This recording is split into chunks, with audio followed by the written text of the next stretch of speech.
نحمده ونصلي على رسوله الكريم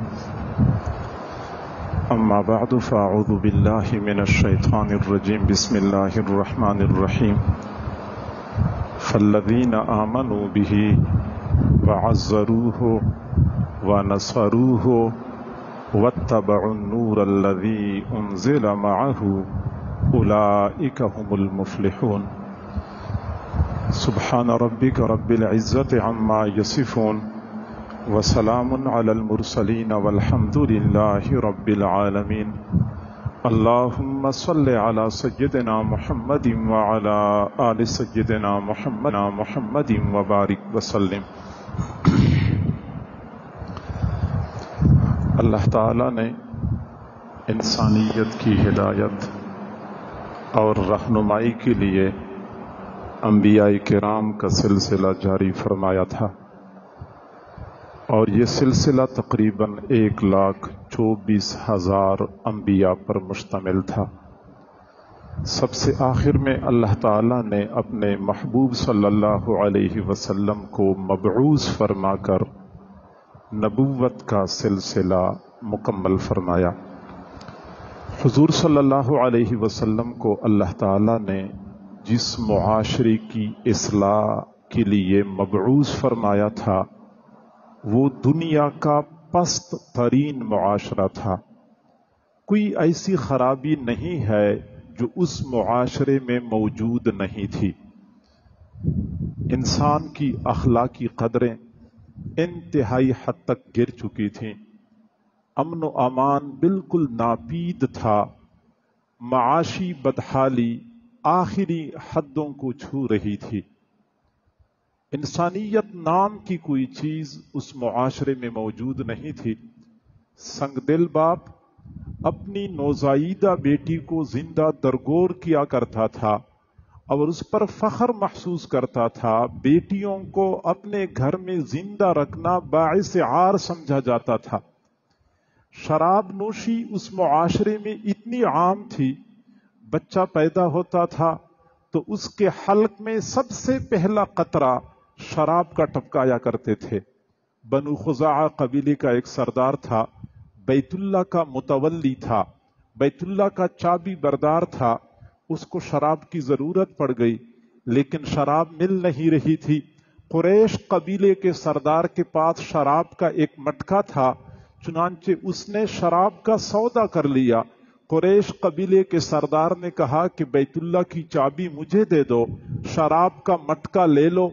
اس نے سودا قبول کر لیا، گویا کہ اس بندے نے ایک مٹکا شراب کے بدلے بیت اللہ کو بیچ دیا تھا۔ امن و امان اس قدر ناگفتبے تھا۔ مکہ مکرمہ کے قریب عکاظ بازار لگتا تھا۔ اس بازار میں ایک آدمی زمین پر بیٹھ گیا اور اپنا پاؤں ایسے پھیلایا اور کہا کہ ہے کوئی ایسا آدمی جو اس ٹانگ کو موڑ سکے؟ سارے لوگوں کو خامخواہ میں چیلنج کر دیا۔ ان میں سے ایک آدمی آیا، اس کو غصہ آیا کہ ہمیں چیلنج کر رہا ہے۔ اس کے ہاتھ میں کلہاڑا تھا، ایک زوردار وار کر لیا، ٹانگ کو موڑ تو نہ سکا، البتہ اس کے 2 ٹکڑے کر دیے۔ پھر اس آدمی کے خاندان کے لوگ آئے، اس کو قتل کر دیا، اس کے خاندان کے لوگ آئے، ان کو قتل کر دیا۔ بلا مبالغہ 100 سال سے زیادہ عرصے تک یہ لڑائی چلتی رہی، سینکڑوں لوگ اس میں قتل ہوئے۔ بات اتنی تھی کہ ہے کوئی ایسا آدمی جو اس ٹانگ کو موڑ سکے؟ فحاشی، بے حیائی جو اس وقت آخری درجے پہ پہنچ چکی ہے، لیکن اگر میں عرض کروں کہ عرب معاشرے میں اس سے کہیں زیادہ تھی۔ بخاری شریف کی روایت ہے کہ اس زمانے میں بدکار عورتیں باقاعدہ اپنے گھر پہ جھنڈا لگایا کرتی تھیں۔ یہ جھنڈا اس بات کی پہچان ہوتی تھی کہ اگر کوئی آنا چاہے تو آنے کی اجازت ہے۔ یعنی اس حد تک فحاشی اور بے حیائی عام ہو چکی تھی۔ معاشی بدحالی اتنی تھی کہ یہ درختوں کے پتے کھانا اور گھاس کی تنکے کھانا، مردار کھانا، یا جانوروں کا پرانا خشک چمڑا چبانا اور اس سے اپنی ضرورت پوری کرنا، یہ تو روزانہ کا معمول بنا ہوا تھا۔ اور وہ معاشرہ معاشرتی اعتبار سے اقوام عالم کے سامنے اتنا پست ہو چکا تھا کہ قیصر اور کسریٰ اس وقت دو منظم حکومتیں تھیں اور یہ دونوں حکومتیں ایک ایک بالش زمین کے لیے آپس میں جھگڑتی تھیں اور ان کی لڑائیاں چل رہی ہوتی تھیں، لیکن نہ کبھی قیصر نے سوچا کہ میں عرب پہ حملہ کر دوں، عرب علاقے کو قبضہ کر لوں، نہ کبھی کسریٰ نے اس بارے میں سوچا۔ اس کی بنیادی وجہ یہ تھی کہ عرب معاشرہ اتنا گرا ہوا تھا کہ دنیا کا کوئی حکمران ان پر حکومت کرنا بھی گوارا نہیں کرتا تھا۔ پھر جب آپ صلی اللہ علیہ وسلم تشریف لائے تو چند سالوں کی قلیل مدت میں آپ صلی اللہ علیہ وسلم نے اس معاشرے میں وہ انقلاب برپا کر دیا، وہ تبدیلیاں لے کے آ گئے کہ انسانی عقل حیران ہو جاتی ہے کہ معاشی بدحالی اتنی تھی کہ خود آپ صلی اللہ علیہ وسلم کے گھر میں پورا مہینہ چولہا نہیں جلتا تھا، لیکن آپ کی بہترین انتظام نے مسلمانوں کو اتنا خوشحال بنایا۔ حضرت عدی بن حاتم رضی اللہ تعالی عنہ فرماتے ہیں کہ میں حضور صلی اللہ علیہ وسلم کی خدمت میں بیٹھا ہوا تھا، ایک بندہ آیا اور اپنی معاشی پریشانی کا تذکرہ کیا کہ اللہ کے نبی حالات ٹھیک نہیں ہیں اور کھانے پینے کا فقدان ہے۔ تو حضور صلی اللہ علیہ وسلم نے میری طرف دیکھا، فرمایا عدی اگر آپ کی زندگی لمبی رہی تو آپ دیکھ لیں گے کہ ایک آدمی گھر سے باہر نکلے گا، اس کے ہاتھ میں سونا ہوگا اور برسر بازار وہ آوازیں لگا رہا ہوگا کہ وہ لوگوں یہ زکوٰۃ کا سونا ہے، اگر تم میں سے کوئی بندہ مستحق ہے تو یہ سونا مجھ سے قبول کر لے، اس کو زکوٰۃ کا مستحق بندہ نہیں ملے گا۔ حضرت عدی بن حاتم رضی اللہ تعالیٰ عنہ فرماتے ہیں کہ پھر میں نے اپنی آنکھوں سے وہ منظر دیکھ لیا کہ ایک آدمی کے ہاتھ میں سونا تھا، آوازیں لگا رہا تھا کہ زکوٰۃ کا سونا ہے، کوئی مستحق نہیں مل رہا، تم میں سے کوئی بندہ مستحق ہو تو مجھ سے یہ سونا لے لے۔ یعنی اتنے معاشی طور پہ لوگ اتنے خوشحال ہو چکے تھے کہ زکوٰۃ قبول کرنے کے لیے مستحق نہیں ملا کرتا تھا۔ امن و امان اتنا اعلیٰ درجے کا قائم ہوا۔ حضرت عدی بن حاتم رضی اللہ عنہ فرماتے ہیں کہ میں حضور صلی اللہ علیہ وسلم کی خدمت میں موجود تھا، ایک آدمی آیا اور کہنے لگا اللہ کے نبی ہمارے علاقے میں کچھ لوگ اٹھ چکے ہیں، لوگوں کا مال لوٹتے ہیں، لوگوں کی جانوں کا نقصان کرتے ہیں۔ پھر آپ صلی اللہ علیہ وسلم نے میری طرف دیکھا، فرمایا عدی اگر آپ کی زندگی لمبی رہی تو آپ اپنی آنکھوں سے دیکھ لیں گے کہ آپ مکہ حیرہ مقام سے ایک خاتون چلے گی مکہ مکرمہ تک، اکیلے سفر کرے گی، اونٹ پہ سوار ہوگی، زیورات سے لدی ہوئی ہوگی، مکے تک اکیلے سفر کرے گی، نہ اس کو اپنی جان کا خطرہ ہوگا، نہ مال کا خطرہ ہوگا، نہ عزت کا خطرہ ہوگا۔ حضرت عدی بن حاتم رضی اللہ تعالی عنہ فرماتے ہیں کہ پھر ایک وقت ایسا آیا کہ میں نے اپنی آنکھوں سے دیکھ لیا، مکہ مکرمہ میں تھا، ایک خاتون اونٹ پہ سوار مکہ مکرمہ میں آئی، لوگوں نے بتایا کہ یہ حیرہ مقام سے آئی ہے۔ حیرہ کوفہ کے قریب ایک مقام کا نام ہے، مکہ مکرمہ اور حیرہ کے درمیان 1 مہینہ کی مسافت ہے، 1 مہینہ اس خاتون نے اکیلے سفر کیا ہے۔ پتہ نہیں کتنے بیابانوں سے، کتنے جنگلوں سے، کتنے صحراؤں سے وہ خاتون گزری ہوگی، اکیلے سفر کرتی رہی، مکہ مکرمہ پہنچ گئی۔ مکہ مکرمہ میں لوگوں نے پوچھا کہ اتنا دور کا سفر آپ نے اکیلے کیا ہے، آپ کو اپنی جان کا، مال کا یا عزت کا خوف لاحق نہیں ہوا؟ اس خاتون نے جواب دیا کہ قسم ہے اس پروردگار کی جس نے اپنے محبوب کو حق کے ساتھ مبعوث فرمایا ہے، میں نے حیرہ مقام سے لے کر یہاں تک سارے لوگوں کو ایسا پایا جیسا کہ ایک ماں کی اولاد ہو، ایک ماں کی اولاد کی طرح، ایک دوسرے کے لیے اچھا سوچنے والے، ایک دوسرے کے لیے راحت کا ذریعہ بننے والے۔ تو آپ صلی اللہ علیہ وسلم نے امن و امان ایسا قائم کیا تھا، اور بندہ حیران ہو جاتا ہے کہ وہ معاشرہ جو اقوام عالم کے سامنے اس قدر پستی کا شکار تھا کہ کوئی حکمران ان پر حکومت کرنا گوارا نہیں کرتا تھا، چند سال کی قلیل مدت میں حضرت امیر معاویہ رضی اللہ تعالیٰ عنہ کے زمانے میں 66 لاکھ مربع میل سرزمین تک اسلامی سلطنت کی حدود پھیل چکی تھی۔ 66۔ ہارون الرشید ایک مرتبہ اپنے دربار میں بیٹھا ہوا تھا تو اس کے اوپر سے بادل تیز ہوا کے ساتھ چلتا ہوا نظر آیا. تو جب بادل گزر گیا تو ہارون الرشید نے بادل کو خطاب کر کے کہا تھا سیری حیثما شئت ان تسیری انما یاتین خراجک. بادل تو جہاں چاہتا ہے چلا جا، جدھر چاہتا ہے برس لے، لیکن یاد رکھنا تیرے پانی سے پیدا ہونے والی پیداوار کا خراج میرے بیت المال میں آئے گا. یعنی مسلمان حکمرانوں کو اس قدر رفعت حاصل تھی کہ بادلوں کو خطاب کر کے کہا کرتے تھے کہ تیرے پانی سے پیدا ہونے والی پیداوار کا خراج میرے بیت المال میں آئے گا. وہ معاشرہ اس قدر بلندی پہ آ گیا. وہ لوگ جن کو معاشرے میں کوئی مقام اور مرتبہ حاصل نہیں تھا، ان کو اللہ نے عظمتیں دیں، رفعتیں دیں، بلندیاں عطا کر دیں. مادی طور پہ، معاشرتی طور پہ، روحانی طور پہ اللہ رب العزت نے ان کو وہ بلند مقامات عطا فرمائے کہ آج کی دنیا اس کی نظیر پیش کرنے سے قاصر ہے. سوال یہ پیدا ہوتا ہے کہ آخر ان صحابہ کرام کو یہ بلندیاں کیسی ملی، وہ رفعتیں کیسی ملی؟ تو قرآن پاک میں اللہ تعالیٰ نے اس حقیقت سے پردہ ہٹایا ہے کہ حضرات صحابہ کرام نے 4 امور کا اہتمام کیا تھا، 4 امور کی تکمیل فرمائی تھی، اور وہی 4 امور ان کا مرکز اور محور رسول اللہ صلی اللہ علیہ وسلم کی ذات ہے. گویا کہ صحابہ کرام کی زندگی رسول اللہ صلی اللہ علیہ وسلم کے ارد گرد گھوم رہی ہوتی تھی. اللہ رب العزت نے فرمایا فالذین آمنوا بہ وعزروہ ونصروہ واتبعوا النور الذی انزل معہ اولئک ھم المفلحون. صحابہ کرام وہ لوگ تھے جو رسول اللہ پر ایمان لائے، رسول اللہ کی تعظیم کر لی، رسول اللہ کی مدد کر لی، رسول اللہ پر جو قرآن نازل ہوا، جو حدیث رسول اللہ کو عطا کی گئی، ان کی اتباع کر لی. یہ 4 کام کر لیے. اللہ نے فرمایا اولئک ھم المفلحون، یہی لوگ فلاح پانے والے ہیں، یہی لوگ اللہ کے ہاں کامیاب سمجھے جاتے ہیں. تو معزز سامعین، یہ 4 امور ہیں. صحابہ کرام نے ان 4 امور کی تکمیل فرمائی تھی، اور یہی حضور صلی اللہ علیہ وسلم کا صحابہ کرام پر حق تھا، اور یہی رسول اللہ کا ہم پر حق ہے.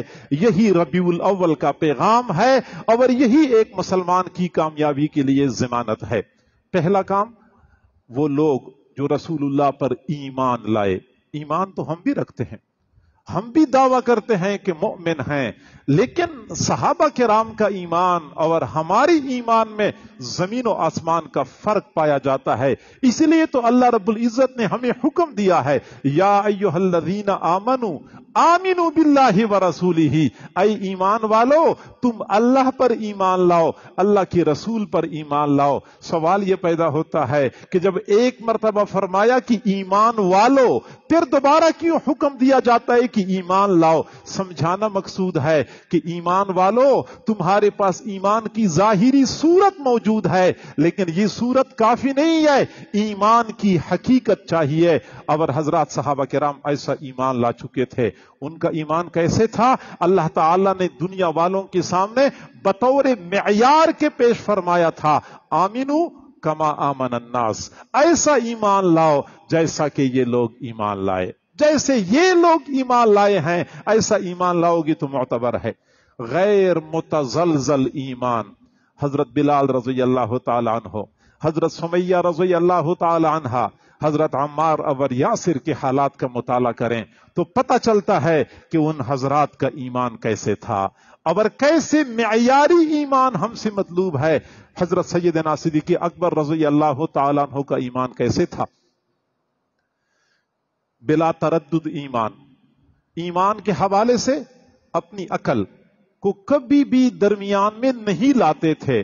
حضور نے فرمایا، جو کچھ فرمایا سچ فرمایا. صحیح بخاری شریف کی روایت ہے، آپ صلی اللہ علیہ وسلم نے ایک موقع پر ارشاد فرمایا کہ پچھلی امتوں میں ایک آدمی تھا، وہ گائے پر سوار تھا. اب گائے کو تیز چلانے کے لیے جو اس نے کوڑا مارا، گائے نے کہا انا لم نخلق لہذا، میں تو سواری کے لیے پیدا ہی نہیں ہو چکی، انما خلقت للحراسہ، مجھے تو صرف کھیت میں ہل چلانے کے لیے پیدا کیا گیا ہے، اب ایک طرف آپ مجھ پہ سواری کر رہے ہیں، دوسری طرف مجھے مار بھی رہے ہیں۔ اب جب حضور نے فرمایا کہ گائے نے مالک کو یہ بات کر لی تو مجلس میں کچھ منافقین موجود تھے، منافقین نے کہا سبحان اللہ، بقرۃ تتکلم، گائے بھی بات کرتی ہے، گائے بھی بات کرتی ہے۔ تو آپ صلی اللہ علیہ وسلم نے فرمایا فإنی أؤمن بهذا وأبو بکر وعمر، میرا بھی اس بات پر ایمان ہے، ابو بکر کا بھی اس بات پر ایمان ہے، اور عمر کا بھی اس بات پر ایمان ہے۔ راوی کہتے ہیں کہ وما ہما ثم، اور یہ دونوں حضرات وہاں موجود نہیں تھے۔ حضور صلی اللہ علیہ وسلم کو ان پر اتنا اعتماد تھا، اگرچہ موجود نہیں تھے، پہلے سے فرمایا کہ ان حضرات کا اس بات پر ایمان ہے۔ حضور صلی اللہ علیہ وسلم کے صحابہ میں حضرت خزیمہ رضی اللہ تعالی عنہ تھے۔ آپ صلی اللہ علیہ وسلم نے ایک مرتبہ بازار میں ایک دیہاتی آدمی سے گھوڑا خریدا۔ دیہاتی آدمی کو فرمایا کہ آپ میرے ساتھ میرے گھر چلیں، میں آپ کو وہاں پیسے دے دیتا ہوں۔ دیہاتی آدمی ساتھ روانہ ہو گیا۔ پتہ نہیں راستے میں اس دیہاتی آدمی کی نیت خراب ہو گئی کہ شاید میں نے گھوڑا سستا دے دیا۔